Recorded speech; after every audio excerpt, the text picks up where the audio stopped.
जैसा कि आपने पिछले एपिसोड में देखा, रामपुर गांव के पास एक घना जंगल है। दिन में यह जंगल बिल्कुल सामान्य लगता है, लेकिन जैसे ही रात होती है, गांव वाले इस रास्ते से गुजरना बंद कर देते हैं, क्योंकि लोगों का कहना है रात के अंधेरे में यहाँ लाल साड़ी वाली औरत दिखाई देती है।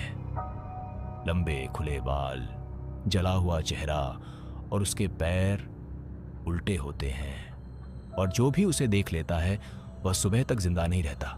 लेकिन रामपुर गांव का एक आदमी था, रमेश।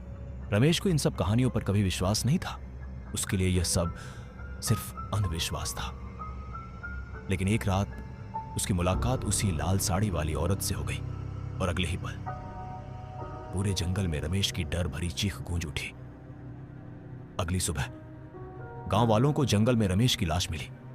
उसके चेहरे पर डर जम चुका था और उसके पास मिट्टी पर खून से लिखा था, मैं वापस आ गई हूं। और इसी के साथ रामपुर गांव में डर का माहौल फैल गया, क्योंकि लोग समझ गए थे सावित्री वापस आ चुकी है। सुबह से ही गांव के लोग रमेश के घर के बाहर इकट्ठा हो गए थे।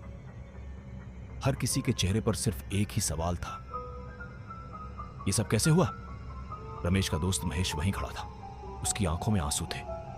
कल तक रमेश उसके साथ हंस रहा था, और आज वह इस दुनिया में नहीं था। महेश धीरे से बोला, रमेश को किसने मारा? तभी पीछे से एक बुजुर्ग आवाज आई, जिसने 20 साल पहले बदला लेने की कसम खाई थी। महेश ने मुड़कर देखा। वहां खड़े थे गांव के सबसे बुजुर्ग आदमी, बाबा श्यामलाल। महेश ने पूछा, बाबा आप क्या कह रहे हैं? बाबा ने जंगल की तरफ देखा और धीरे से बोले, 20 साल पहले इसी जंगल में एक लड़की को जिंदा जला दिया गया था। महेश हैरान रह गया। कौन लड़की? बाबा की आवाज धीमी हो गई, सावित्री। बाबा श्यामलाल धीरे धीरे कहानी बताने लगे। 20 साल पहले सावित्री इसी गांव में रहती थी।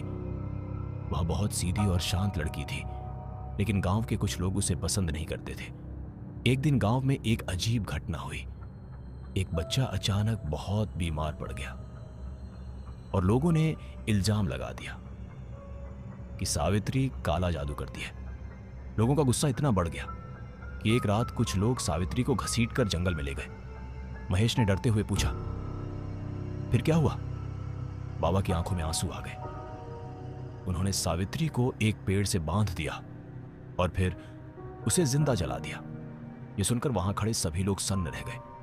बाबा धीरे से बोले, मरते समय सावित्री बस एक ही बात कह रही थी, मैं वापस आऊंगी और सबसे बदला लूंगी। उस रात रामपुर गांव में कोई भी चैन से नहीं सो पा रहा था। हर घर में डर का माहौल था। महेश भी अपने घर में लेटा हुआ था, लेकिन उसकी आंखों में नींद नहीं थी।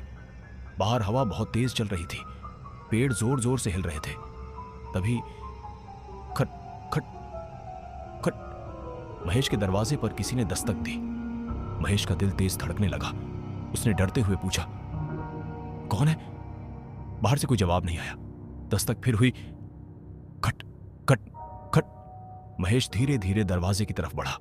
उसने दरवाजा खोला, लेकिन बाहर कोई नहीं था, सिर्फ अंधेरा। महेश ने राहत की सांस ली। तभी उसकी नजर जमीन पर पड़ी। वहां एक चीज पड़ी थी, लाल साड़ी का टुकड़ा। महेश का दिल जैसे रुक गया। उसने धीरे से वह कपड़ा उठाया। तभी पीछे से एक औरत की आवाज आई, बहुत ठंडी और डरावनी। रमेश, सिर्फ शुरुआत था। महेश का पूरा शरीर कांपने लगा। उसने धीरे धीरे पीछे मुड़कर देखा, और उसके बिल्कुल पीछे लाल साड़ी वाली चुड़ैल खड़ी थी। उसका चेहरा पूरी तरह जला हुआ था। उसकी आंखें लाल चमक रही थी और उसके पैर उल्टे थे। चुड़ैल धीरे से बोली, 20 साल पहले जिसने मुझे जलाया था, मैं सबको ढूंढकर मारूंगी। फिर उसने महेश की तरफ देखा और मुस्कुराई। अगला नंबर, महेश। और फिर वह जोर से हंसने लगी। उसकी हंसी पूरे गांव में गूंजने लगी। महेश डर के मारे जमीन पर गिर गया, और अगले ही पल चुड़ैल अंधेरे में गायब हो गई। रमेश बन चुका है लाल चुड़ैल का पहला शिकार, लेकिन सावित्री का बदला अभी शुरू हुआ है। अब सवाल यह है, अगला शिकार कौन होगा?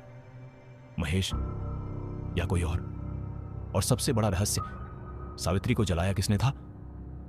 To be continued.